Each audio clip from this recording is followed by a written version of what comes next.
એના ઘરમાંથી સોનું, પૈસા, પ્રોપર્ટીના કાગળિયા, પછી લાયસન્સ અને પાન કાર્ડ ને બધું લઈ ગઈ.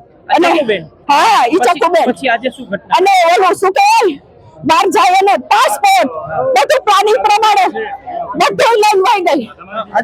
પછી એને એની આ બેનપણી લઈને સોનુડી આવડી પૂજારી એને 1.5 મહિના થયા એને હાચવી હતી.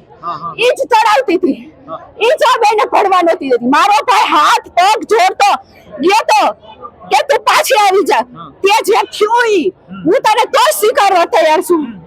પણ એને આ એક એની આ બેનપણી રહીને પૂજારી અને એની સોનુડી એને જવા જ ન દીધા. ઈ કે તું જાતી જ નહીં તારા ભયડા આગળ. એને જવા ના આ બધું કરનારી બે જણી જ છે. પછી લાલજીભાઈ શું કર્યું? સવારના અહીં આવ્યા હતા. ખબરની મને નથી. સવારે હું ચકુબેન અત્યારે ક્યાં છે? એને કઈ વાગ્યું છે કે એને કઈ થયું છે કે? અરે ઈ તો મરી ગઈ હોય તો ઘોયરું, અને નહીં મરી ગઈ હોય તો તમને મીડિયા સામે કહું છું, હું એને મારી નાખીશ. ભલે મને પોલીસ વાળા જેલમાં લઈ જાય. પછી તમારા ભાઈ શું કર્યું? ગોળીબાર જાતે કર્યું પોતાના ઉપર? ઈ મને કાઈ ખબર નથી. હું અહીંયા રહેતી નથી, હું આખી રહું. હું આવી મેં એટલે એને લપ હાલતી હતી અમે સમજી છીએ.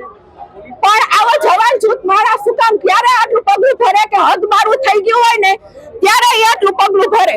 બાયડીનો ત્રાસ એટલો હોય ને ત્યારે એ આટલું પગલું ભરે. બધાને એ લઈને અમને 5 જણા અમે એને સમજાવાઈ ગયા હતા કે તારે જે થયું જેની હારે લફરું હોય જે હોય તું આવી જા.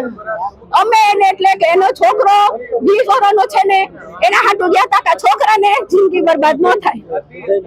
મારો ભાઈ ન્યા લગી તૈયાર હતો કે તને ઘર દઈ દઉં, બધું દઈ દઉં.